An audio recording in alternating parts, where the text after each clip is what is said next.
In today's show, the Blazers finally get a win in a game that was close, snapping a brutal losing streak and a string of clutch losses. Welcome to Locked On Blazers. Let's get into it. You are Locked On Trailblazers, your daily Portland Trailblazers podcast. Part of the Locked On Podcast Network, your team every day.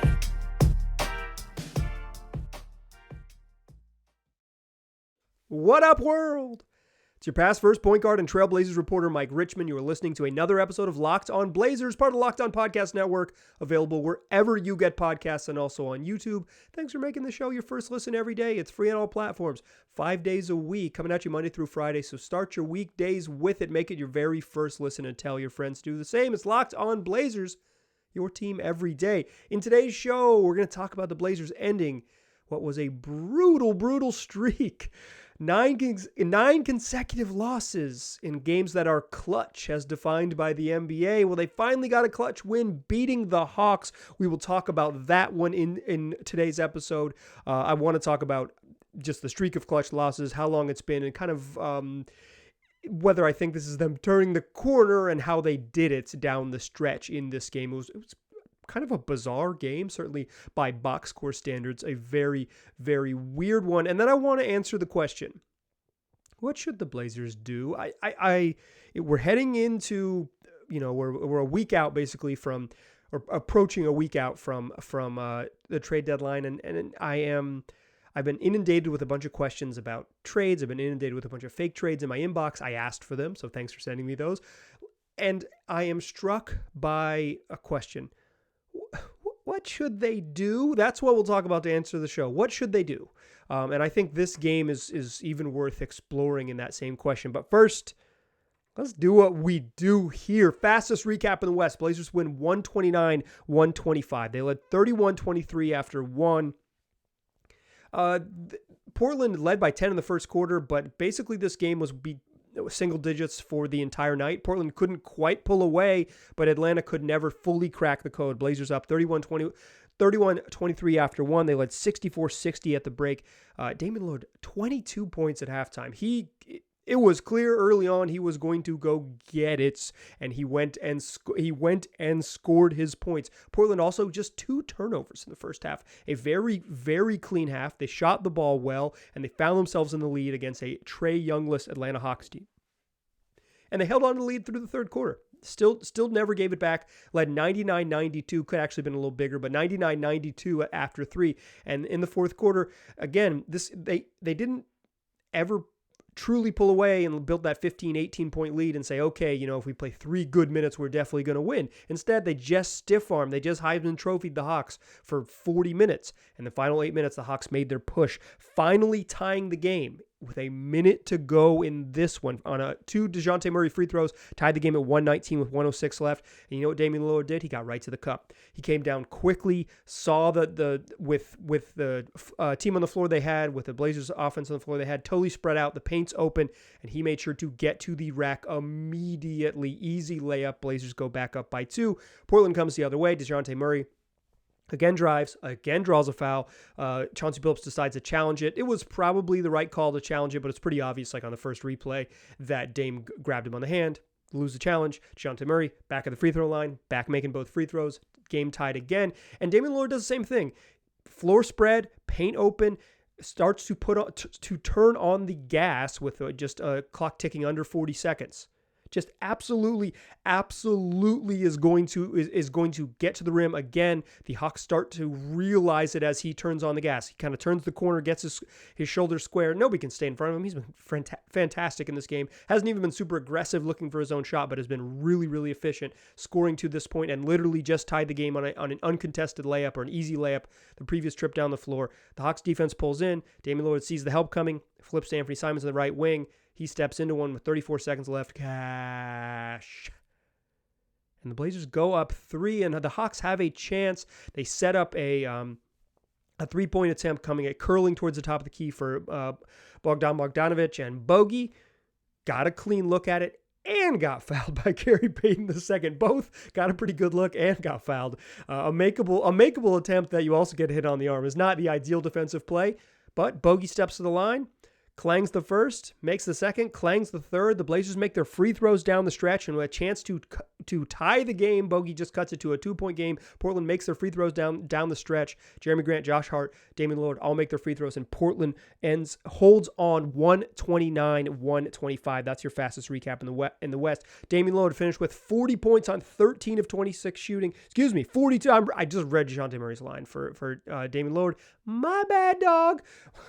Dame, 42 points on 10 of 21 shooting. He was 5 of 12 from 3 and 17 of 17 at the free throw line. Made all of them. He finished with 6 assists and 0 turnovers. That's a big number for the Blazers. Jeremy Grant finished with 22 points. Anthony Simons was kind of quiet, but he ended up with a really nice box score. He finished with 21 points and 7 assists and just 1 turnover. Shaedon Sharpe, really, really solid game off the bench from Shaedon. I think January's been a good month for him. I mentioned it on a couple podcasts recently. I'll mention it again here. I thought December, he looked like someone who hit a real speed bump, someone who was like, oh, they know what I want to do, and I don't know what I want to do against a defense that knows what I want to do. He's figured it out. He's turned up his aggression a little bit more. He looks more comfortable. He looks better on defense, more competitive on that end.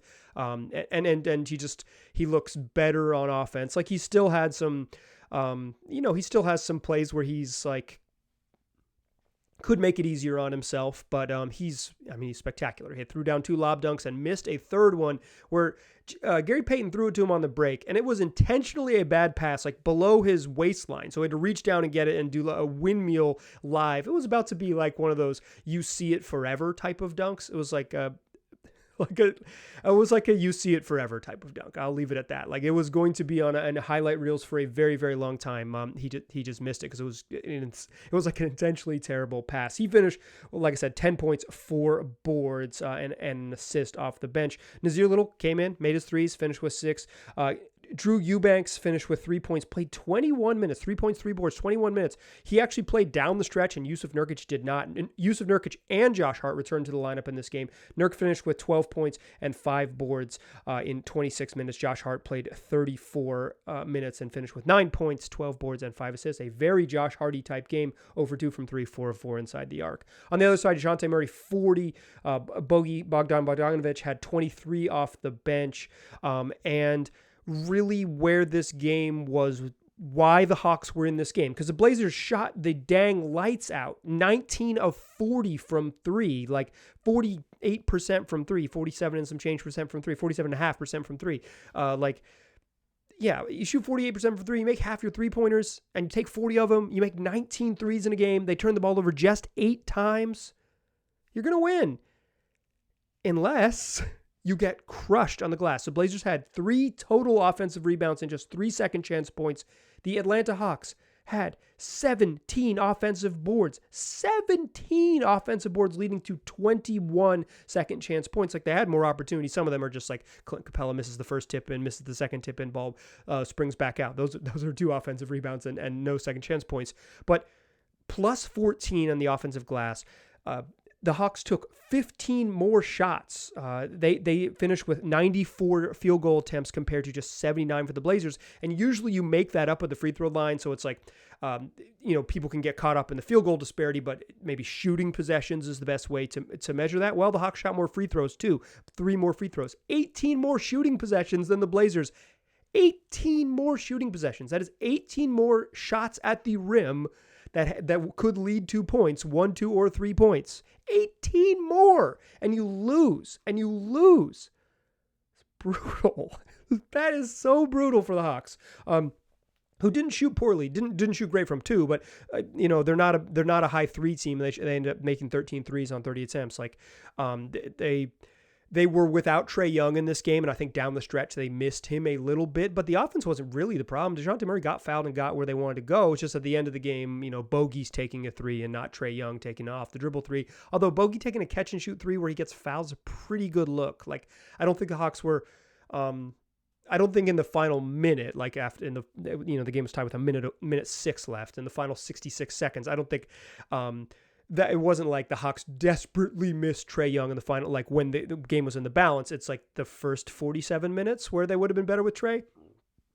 But he didn't play in this game, so that's just the way it goes. He sat out with right ankle soreness. Yeah, the Blazers get a win when the game was close. They haven't done that in a long time. This snaps a 9-game losing streak when game was in the clutch. Let us talk about that and what it means in the second segment. But before we do that, I want to tell you, today's episode is brought to you by FanDuel. This year, the only app you need at your Super Bowl party is FanDuel, America's #1 sports book. I'm excited to tell you about a new sports betting partner for Locked On because they're the #1 sports book in America. It's FanDuel. And if you're new to FanDuel, that's even better. They've got so many great features that make betting on sports fun and easy. You can download FanDuel right now and bet on the Super Bowl with a no-sweat first bet. You'll get up to $3,000 back in bonus bets if your first bet doesn't win. That's wild. FanDuel lets you bet on everything from the money line to point spreads to who will score a touchdown. The FanDuel Sportsbook app is safe, secure, and super easy to use. Best of all, you get paid your winnings instantly. So join today at FanDuel.com/lockedon to claim your no-sweat first bet on Super Bowl 57. That's FanDuel.com/lockedon. Make every moment more with FanDuel, official sportsbook partner of the NFL. All right. The Blazers won a game that was close. It had been a minute. Many minutes. Thousands of minutes, in fact. Many days. More than a month. So long. Portland had lost 9 consecutive games that were within 5 points in the final 5 minutes, as the NBA defines as clutch. They had not won a game that came down to clutch time since a December 10th home win over the Minnesota Timberwolves. That was the first of the back-to-backs, not the game where Dame hit 11 three-pointers, but the game before that where Ant and Dame kind of brought the Blazers home in a close win. Listen, it had just been so many different types of these meltdowns. And when you start to have these close losses, it starts to, I don't know if it creeps into the locker room super aggressively, but they're definitely aware that they lost close games. Like the Blazers know that they start slow and they end flat. So it's like, as long as the first 5 minutes aren't terrible and the last 5 minutes aren't close, we'll have a chance. We just gotta win those middle 40 or 38 minutes and we'll be okay. But like, they didn't start poorly in this game. And then when it did get close, when it did get dicey in that final minutes, Dame makes a play and Ant makes a big shot and they hit free throws. They did have a turnover late in this one that let the Hawks tie this game up. They had like no turnovers in this game. That was super key. Portland just 8 turnovers. They averaged 15. So like on a normal turnover night, they would have given up 7 more possessions, 7 more shot attempts. They lose this game if it's like that. Like they just lose this game. They're already, as I mentioned in the first segment, 18 shooting possessions, like 15 field goal, 15 more field goals and 3 more free throws. Again, you add in 7 more turnovers, which is an average night for the Blazers, would have been 7 extra turnovers, basically twice as many turnovers. They lose this game. That's just like they played clean. They gave themselves an opportunity by playing clean. But in general, I think this game wasn't necessarily like proof of concept. I don't mean to be like, oh, hey, every time it hits 1 3-pointer, and was good, right? 5 of 8 from 3, like quiet, but quietly very good. It wasn't like if that 3 rattles out or whatever, and they win in another fashion or whatever it is. It's not like this was like perfect process, right? The perfect process isn't just like the Hawks defense playing very poorly and giving up a wide open layup and then getting scared about giving a second wide open layup and giving up a pretty wide open catch and shoot 1-pass 3-pointer to one of the best 3-point shooters in the league. Like, yeah, like this wasn't, I don't think this was proof of concept, but the Blazers needed it because so many times down the stretch in games, the offense has turned into your turn, my turn type of stuff, and mostly just a lot of standing around when teams get physical with the Blazers. The Hawks played bad defense. I think the Blazers probably shot very, very well, and part of the shooting very, very well. Like some of it's like it's basketball. Ball go in. Sometimes you just shoot above your head. It's it's a fickle game. But I also think the Hawks played pretty weak defense in this game, and the Blazers exploited a team that couldn't guard them. That's what you're supposed to do. Also, Portland, just for the record, they scored 115 points, so they won in this game. Now 17-2 when they score 115 points. It's their magic number. This is another classic game where they wouldn't have won with 115, but they score 115, so they win because they win games with offense. They're 17-2 when they score 115, 7-24 in all of their other games. They have to score to win. But the 0-9 game includes like super meltdown against Indiana, where they had 30 assists on their first 30 field goals against the Pacers, and then they went 0-13 down the stretch, where the offense just totally leaves them. It includes games where they haven't been able to get a stop late. It includes just every flavor, the Lakers game, for instance, when it was like blew a 25-point lead, needed a stop to win the game, couldn't get one, couldn't score on the other. The offense fails them on the other end. See you later. That just brutalness. The game against the Nuggets in Denver, where the offense just totally failed them down the stretch, and Denver wasn't even that good in the fourth quarter, but the Blazers on offense, and the Blazers just couldn't score to save their lives. They've had so many of these games. So I'm not exactly celebrating this game like they did it, they figured it out, here we go, they're turning the corner and all those things. Like, I think this is more like a sigh of relief. When you struggle in close games, I think this is like I had a question about this from a listener, so I want to mention this quickly. Is like, who do you blame in close games? And for me, like, if you're familiar with the show, it's like I tend to always say it's players over coaches. It's like it's unpopular, whatever. Buy your own microphone. They're not that expensive.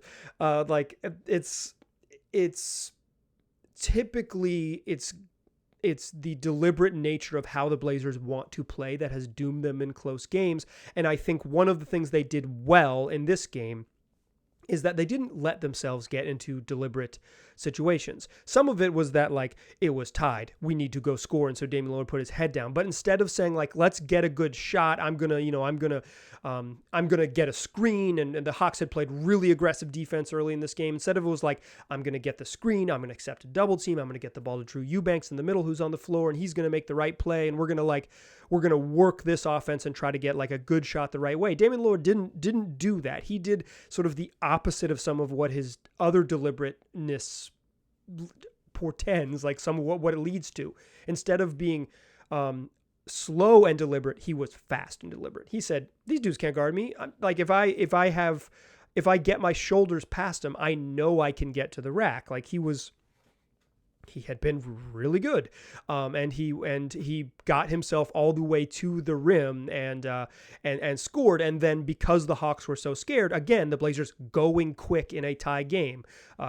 You go quick, the defense doesn't have time to say, okay, there's 6 seconds on the shot clock. There's one of these two dudes has to shoot. Let's sell out and stuff like that. Like, they went quick. The defense was scared because the Blazers were going quick, and Anthony Simons gets a clean shot and does not hesitate. You love to see him he's such a good shooter. Take good shots, even if they're early in the shot clock. It's easier to do that in a tie game than when you're losing or when you're like desperately holding on to the lead and try to like playing prevent offense, which the Blazers have been prone to do in some games too. So again, not proof of concepts, but I think in general, the lessons learned here are that,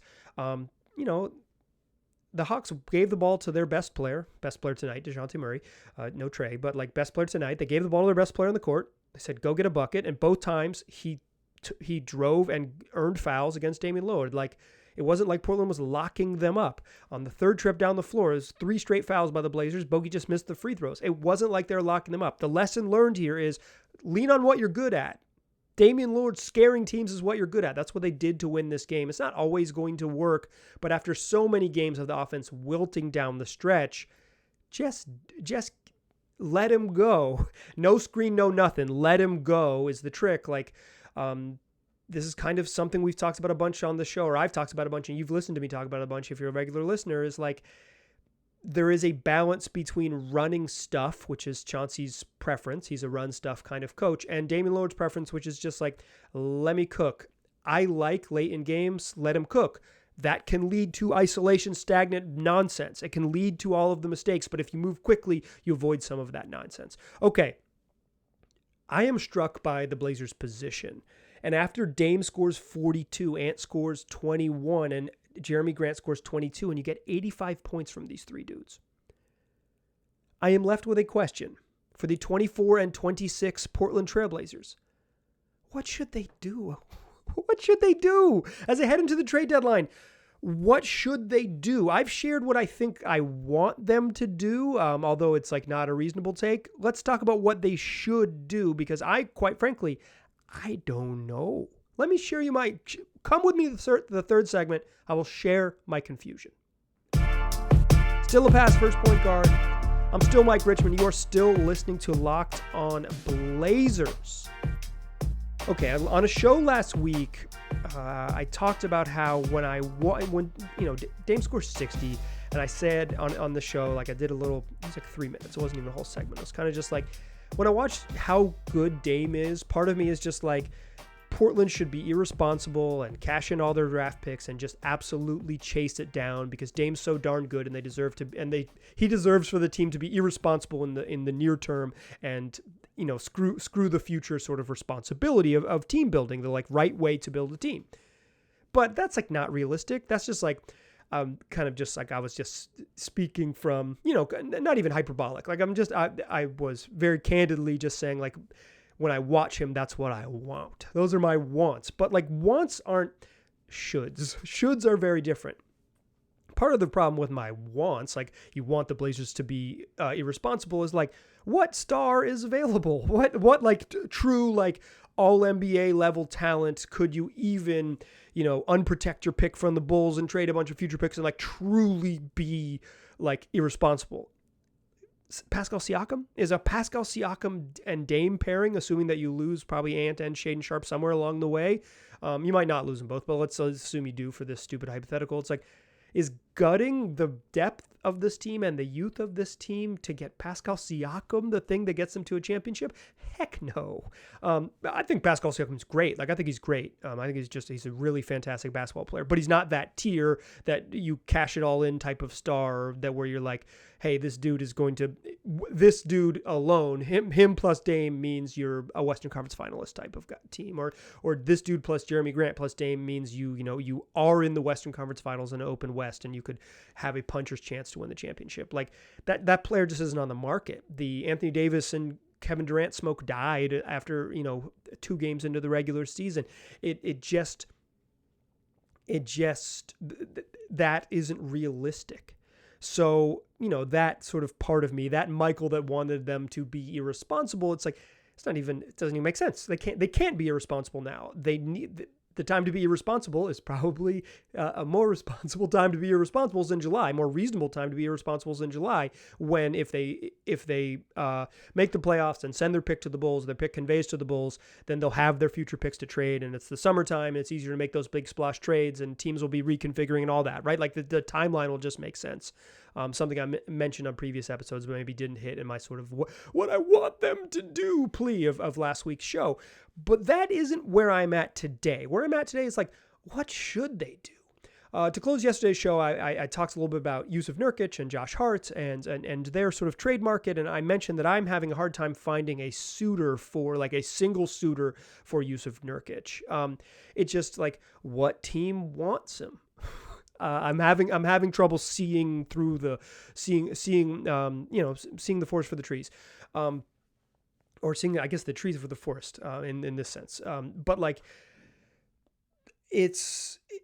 I asked listeners to send me their Yusuf Nurkic trade ideas, and a bunch of you did, and I appreciate it. If you want to send me a bad trade idea that I'll be dismissive of, lockedonblazerspod@gmail.com is a place to do it. Those of you who've already emailed me know that most of the trades I'm like, I don't like it. But there are a handful of you. I've probably got 12 or 15 emails, and I've at least 3 of them I've said, I like it. So it's possible. That's about 25% chance, a little less, maybe 20% chance of having me enjoy it. 80% chance that I say, don't like it. Thanks for sharing. But I think what it illustrates and where I'm at is like, what should the Blazers even do? what should they do? And I watched this game where Dame is so special and they win and they're improved to 24-26 and they're tied with the 11th place Thunder and they're a game back at 10th and they're a game and a half back of the 8th place Pelicans, just 2 games out of 5th. They're 2 games out of 5th, 2.5 games out of 4th. They're so close, right? There's like a million teams between them and 4th, so they're not really that close. But yeah, they are. Like, they're a winning streak away, right? The Blazers win something like 7 out of 8, which they just like haven't done since October. But like they win 7 out of 8 at some point here in March, and it's like, oh, they're the 5 seed, right? Like, it's still right there for them. So my question is, like, I look at all your fake trades, I consider my own fake trades, and I pose this question. Damian Lillard is great. He's like creeping up towards like one of the top 10 best players in the league. I'm like, you might think that's blasphemous that I'm saying creeping up towards it, and that I'm not saying he's one of the top 10 players in the league. So we'll just call it that, right? So people don't get too upset. He's one of the top 10 players in the league. Or if you don't think that, he's close to it, whatever. Like, he's one of the really, really, really, really good ones again. How patient are you?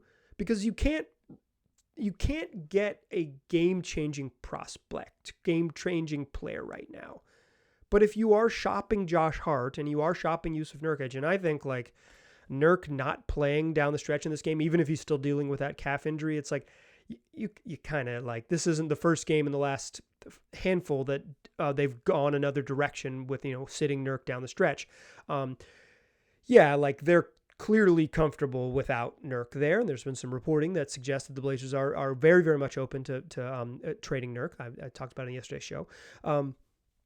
So it's like, if you are trading one of those gentlemen, you kind of want a player to help you get into the playoffs, right? Because if you get into the playoffs, you get off the pick owed to the Bulls, you have future picks to trade, and you get there. But am I rooting for the Blazers just to make a Josh Hart for Jay Crowder swap? Someone who I think is like totally fine, but not much of a needle mover and will probably help the Blazers, but is like not a long-term solution by any means. And is like, is that what I think they should do? Or do I think they should go a little bit, try to trade Josh Hart for someone who's a little younger with upside, admitting that they're just not very good this year? And that if they do miss the playoffs and end up with the 10th pick in the draft, that's already another tradable piece, and you can figure out what you want to do with the protections pick either. Like, I'm lost. And if they're looking for a Yusuf Nurkic trade, do they have to bring back a starting level center or close to it? Or do they just bring back like a backup level big and play a bunch of Drew Eubanks minutes and like just kind of figure it out from there? Like, what should they even do? And what, like, if I was truly like a take artist, I would bang the desk and I would tell you exactly what I think they should do, but I don't know. I don't know. I think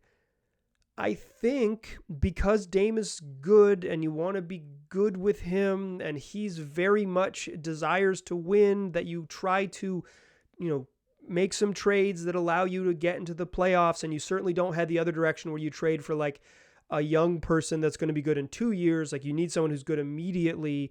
But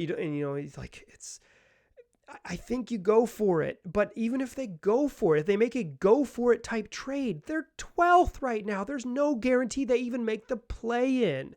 It's like the Jazz might head the other direction, but the Pelicans at some point are going to win a game again, I swear. And they're going to get Zion Williamson back at some point. The T-Wolves have been playing better recently, despite a stinker tonight. The Thunder just won't die. The Lakers, they are embroiled in a brutal conspiracy where they're the only team in the history of basketball to receive bad calls at the end of games. I feel really bad for them. It's the only team that's ever happened to, and it's unique to the Lakers. And it really hurts your heart to see them struggle with again, a thing that's only ever happened to them, where they get bad calls at the end of games that cost them opportunities to win. But like, they're not terrible. They're not very good. They're not a good basketball team, but they're not terrible. So they might still stay right in the mix as long as Anthony Davis and LeBron James play, 4 out of every 5 games from here on out. They're going to be in the mix. Like, even making with what the Blazers have to trade, even making a trade doesn't guarantee them the playoffs, probably. So I think what you do is you try to add a player that marginally changes your shape, because the Blazers, they got killed on the glass. They need to get bigger. So it's like you prioritize getting bigger, you prioritize better rebounding, you prioritize ability to play a larger lineup. Like everyone's screaming about Jeremy Grant playing the 3.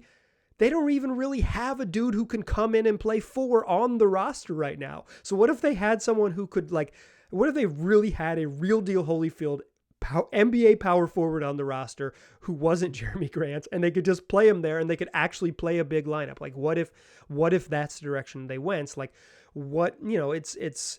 I think you got to prioritize the skill sets you're missing. They need shooting and they need rebounding. They could use some playmaking, but I think that's like a tertiary concern. They certainly need that at some point, but I don't know if you need it.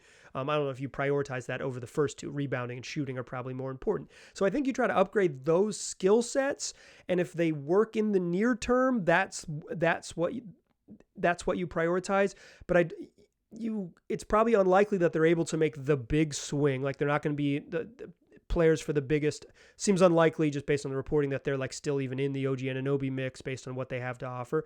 They're not going to get Bojan Bogdanovic from the Pistons just because the salary doesn't work. Like they seem unlikely to be a John Collins destination. So you're really you're moving further down the ladder, right? You're like, what if Malik Beasley's on the move? What if Jay Crowder's on the move? Like those type of names, right? Like what if the Wizards are dumping Will Barton, who hasn't played in 10,000 years and is maybe old?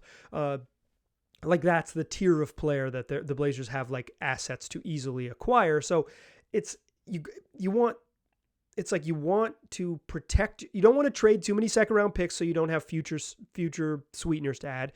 You don't really have enticing youth, because I don't think Keon Johnson's really going to get you too much stuff. You don't have big salaries to match beyond Yusuf Nurkic's $17 million, but again, that's a hard contract to trade. They just don't have a clear path to upgrade. So I think you try to make a small move now that keeps you in the playoff picture, knowing that you might not make it regardless, and you keep all of the rest of the powder dry because this summer is the chance for you to really go for it. Right? Isn't that the path? Or is it just you trade Anfernee Simons, you absolutely go for it? I do not know what they should do. Though, you've listened to 30 minutes of the podcast and you've listened to me for the last 5 minutes. Be genuinely confused. I do not know what to hope for from this team, because I do not know what their best. I think I know what their best path is. It's to have trade assets to trade in the summer, because they're only going to get good through the trade market.